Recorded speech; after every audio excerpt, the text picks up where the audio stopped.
In fashion, there's a go-to expression: blank is the new black. And whether that blank is flamingo print, chrome yellow, or even black, it's the thing fashionistas must embrace or else fall behind. Well, I think radical transparency is the new black in education, and that true and productive growth only happens if we dare to share. I wasn't always keen on sharing. My mother was a great baker and would make these cookies but give them all away to the neighbors. She instilled in me this thought: what's the point of making something if you don't share it? That's where the joy is. Now, I live in one of the most remote places on earth, and about 7 years ago, I started creating these funky history and music parody videos, and my students requested that I take the risk and put them on YouTube and share them with the world at large. And I started thinking about how I would make this happen for my students. How could they break through the brick and mortar of our classroom and share their ideas and creations with the global community? How could we become a glass class? Because although geography might define us, it certainly does not confine us. We can use social media in particular to amplify our work and engage in relevant discourse with an authentic audience.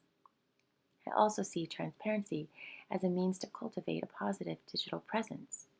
I don't like to use the word footprint because it's a bit too past tensey. So I ask my students, what's your HTTP of me? How will you craft and maintain your identity online? How can we take advantage that we live in a rideable society? It's imperative we give our students training wheels to navigate in the social media landscape. And yes, they have to be mindful and safe, but they also need to learn how to leverage the power of the tool. After all, you get further and faster on wheels than you do on your mere 2 feet. Part of the legitimacy comes from being discoverable ourselves. My students and I should be able to Google each other in order to learn about our creative and academic pursuits, because search is the new CV. I want to give them opportunities to create digital artifacts and push all those things up to the top of Google so that they're not only Googleable, but Googled well. One of the most profound books about education that's not actually about education is Austin Kleon's recent Show Your Work, which emphasizes not only publishing your product, but being overt about posting your process, your creative reasoning, influences, and troubleshooting. Austin also offers some very sage advice about being share aware, knowing what to share. I like to call this three-pronged litmus test the so what and the gut. Is it helpful?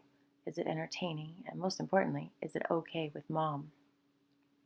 We often self-regulate and doubt and think our work has to be perfect before we feel comfortable putting it out there. But I've learned that there's a niche for everything, that even if your work resonates with one person, it's worth it. And publishing in the raw is okay. Because the cloud is our campfire. It's where we tell our stories little by little with every status update and overfiltered Instagram shot. There's this thing called the audience effect, which says, yes, you make more beautiful work if you knowingly have an audience, but also going from Zippo to even a meager 10 people is more significant than if you already have an audience of 10 and expand it to 100. How can we help our students find their 10, their 100, their 10,000? I personally feel the single most powerful tool for this is Twitter. With its open and public nature and low barrier entry point, I think it's the great democratizer, really, because people do things in 140 characters than they wouldn't normally consider. The secret, of course, is the tag, which has been called the soul of the internet. I truly think that hashtaggery is the most important new literacy of our time, and knowing how to wisely and effectively tag is like having a tag trebuchet that will propel what you want to share to its furthest reaches. Some people are wary of being sharey, and I get that, but I have to confirm that there's a certain karma of open in the act of sharing. Austin Kleon's book has evolved into an entire movement, and the central tenet is, if your work isn't online, it doesn't exist. I think we've done a wonderful job reimagining pedagogy and curriculum and encouraging students to move from being consumers to producers.